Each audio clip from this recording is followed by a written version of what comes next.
So this has been like my third intro of the day. I'm recording a lot of videos since I'm doing nothing today, so I might as well just record all these videos. But besides that, what is up, everybody? My name is Roger. If you don't know me already, I go by 240RBZ on Instagram. We're gonna tear this down. So I'm gonna start with the hot side. Just a quick recap if you didn't watch the other video. Turbo KA. I'm gonna start with it being NA, and then I'm gonna switch to turbo. I'm gonna basically just tear it down. I'm gonna show you guys how to tear it down. I don't know. We're gonna see how this video goes. But I just wanted to put something out there so that people can see how I learn. Basically, all engines are the same. They're just different styles. But I'm gonna start with the hot side, and then I'm gonna work on the cold side, because that's a lot more complicated. This is a few bolts. This is gonna take a lot more work. We're gonna tear it down to the bare block. I'm gonna clean it.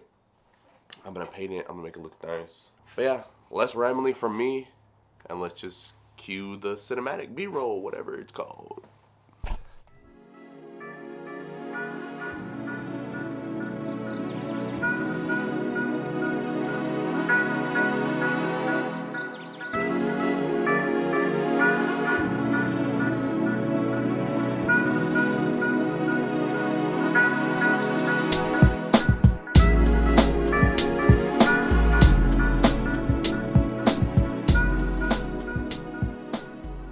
So, if this is your first time doing these kind of things, I highly recommend taking pictures of how everything was.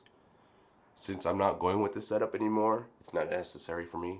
I'm going to start with taking off the turbo, then after that, I'm going to take off the hot side manifold, and then I'm just going to cover it up nicely so that I can start tearing down the other side without stuff getting inside the motor. And just like that, it's all off.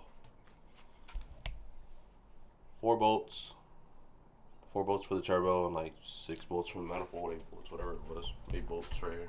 Advice I can give you for this is whatever you take off, make sure you put it back on where it was.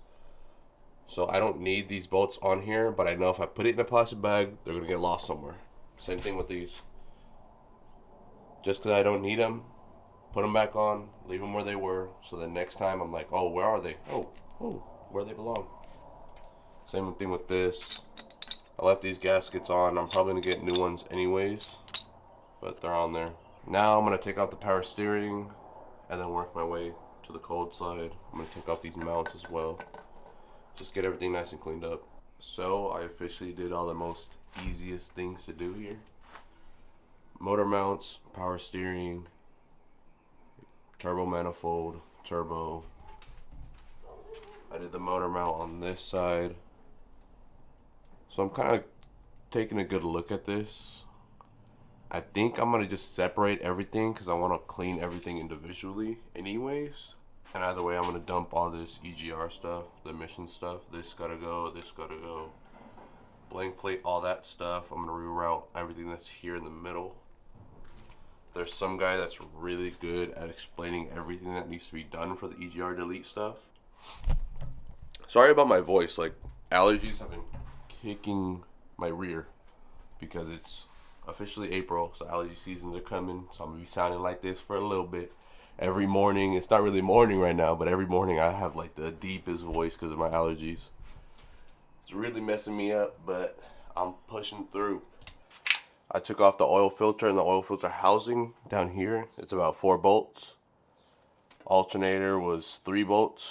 4, I think. Actually 4 bolts, I think. One, 2, 3, and then one that was to a brace for the intake manifold, the lower part. Once I got the oil filter housing out, I was able to remove the lower part, which is 1, 2, 3, I think it was like 6 bolts here on the top. And all that was able to come out. I'm going to put that oil filter back on just because it's one less thing for me to cover up when I'm cleaning it. Then now that that is done, I'm going to work on the upper manifold and the fuel rail. It looks pretty intimidating when you first look at it, but it's super simple. Like I said, as long as you stick to focusing on one part, finding out what else needs to be taken off before the next part, and then just putting everything back where it belongs. Alright, so I basically got to a point where most of it's taken off. I'm going to end up leaving this on because I don't want to mess with the timing or anything. I'm going to take off the housing and this housing here, and I'm gonna cover all the holes, roll this out, and I'm gonna wash the whole block down. I'm gonna throw some degreaser on it. Same thing here, all the ports are gonna get covered. I'm gonna make sure I cover this so it's not getting too much degreaser on it. But yeah, I mean, it was fairly simple. This teardown was pretty easy. This was the hardest part, you could say, but man, it really was nothing. It really was nothing compared to other cars. I mean, I took it off in 2 pieces, so it seemed like a little longer than it should have taken, but nah, it's nothing, dude. I want to start off with these here. This will separate this from here. And then you got some hoses connecting here that you want to take off. And then it just comes off like that. Hella easy. I'm going to end up replacing a bunch of these old hoses. Make everything clean. Run a new wiring harness through. Up here, I'm going to delete whatever EGR stuff I don't need. Same thing with over here. There's a lot of stuff in the back that's like EGR, like this right here. Put some block off plates. But I mean, this is how it's going. Fairly simple.